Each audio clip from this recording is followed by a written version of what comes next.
Hello दोस्तों, welcome back to YouTube channel RD classes. दोस्तों यहाँ पर बात करेंगे 97,000 शिक्षक भर्ती के लिए जाने कौन सा प्रमाण पत्र कब बनवाएं, जैसे कि जाति प्रमाण पत्र, मूल निवास प्रमाण पत्र या अन्य जैसे मेडिकल सर्टिफिकेट, करेक्टर सर्टिफिकेट।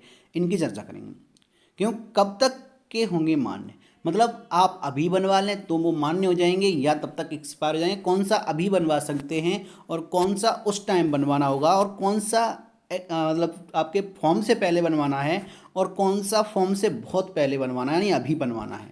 जी दोस्तों, तो इस वीडियो में हम 69,000 शिक्षक भर्ती के आधार पर जो डॉक्यूमेंट्स लगे थे उनके आधार पर इस बार हम चर्चा करेंगे। जी दोस्तों, बहुत ही इंपॉर्टेंट वीडियो है और ये चैनल आपको पता है कि आपकी शिक्षक भर्ती के लिए बहुत ही इंपॉर्टेंट है, इसलिए चैनल को सब्सक्राइब करने के साथ साथ बेल आइकन जरूर प्रेस कर लें और अगर वीडियो पसंद आए तो इसे लाइक शेयर जरूर कर दीजिएगा। तो चलिए सबसे पहले बात करते हैं कि 97,000 शिक्षक भर्ती जो आपकी आने वाली है। जी हाँ, 97,000 शिक्षक भर्ती आपकी इस साल के अंत तक आ जाएगी। जी हाँ, लेकिन डॉक्यूमेंट्स कौन से कब बनवाने हैं, क्योंकि पिछली बार ऐसा हुआ था कि डॉक्यूमेंट्स की कुछ लिमिट लगा दी थी कि इसके और इसके बीच के होने चाहिए। जी हाँ दोस्तों, ये अभी से नहीं, यूपीएसआई 2016 में जब हमारा डॉक्यूमेंट वेरिफिकेशन हुआ था तो उस समय भी ये लगाया गया था कि इस और इसके बीच के आपके आरक्षण प्रमाण पत्र होने चाहिए, जैसे कि जाति और मूल भी आपका इसमें मांगा गया था। तो चलिए चर्चा करते हैं एक एक करके एक एक डॉक्यूमेंट्स की। दोस्तों जरूर ध्यान से वीडियो को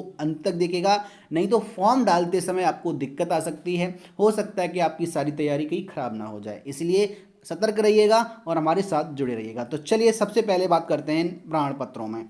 जैसे कि अगर हम प्रमाण पत्र की बात करें, टेट और सी टेट का प्रमाण पत्र। जी हाँ दोस्तों, जिस टाइम आपका फॉर्म भरा जाएगा उस टाइम आपके पास टेट सी टेट का प्रमाण पत्र होना अनिवार्य है। नहीं मिला है तो आपके पास आपको लेना चाहिए। क्यों?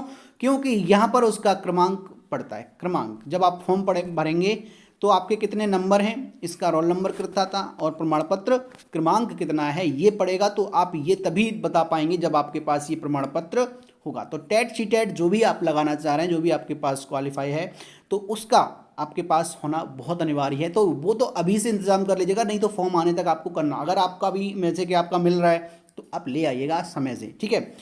दूसरा, जाति प्रमाण पत्र। जी हाँ दोस्तों, इस पर बहुत ही गहन विचार कीजिएगा और ध्यान से सुनिएगा।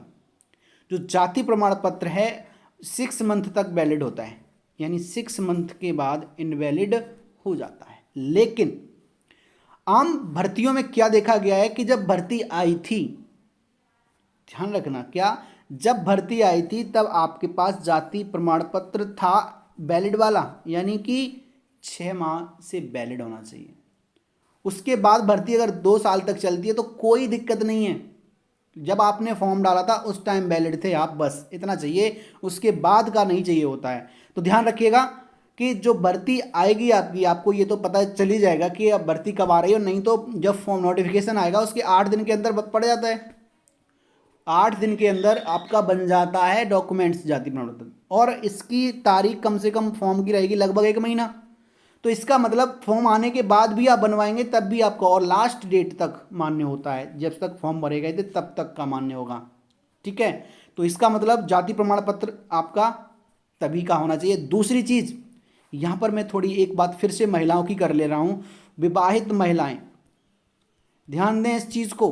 विवाहित महिलाएं जितनी भी हैं, ये आप गूगल पे भी सर्च करेंगे तब भी आपको गूगल पे मिल जाएगा। क्या चीज़? कि जो जाति प्रमाण पत्र होता है वो सदैव उनके पिता पक्ष का, यानी कि अपने मायके के पिता, ठीक है, ससुर जी नहीं, पिता के नाम का बनेगा। यानी पिता के नाम से प्रकर के इसलिए बनता है क्योंकि यहाँ पर ये जाति की बात है। तो अगर किसी अन्य कास्ट में बाई चांस जाति किसी की शादी हो जाती है तो वो चीज़ प्रूव नहीं कर पाए, तो इसलिए सरकार ने एक नया यही रूल बनाया है कि जाति प्रमाण पत्र विवाहित का हमेशा पिता के नाम का लगेगा, ठीक है। लेकिन निवास प्रमाण पत्र, ध्यान देना, निवास प्रमाण पत्रों ने ससुराल पक्ष का ही बनवाना पड़ेगा, ससुराल का, यानी पिता पति के नाम का, ठीक है। ध्यान देना इस चीज़ को।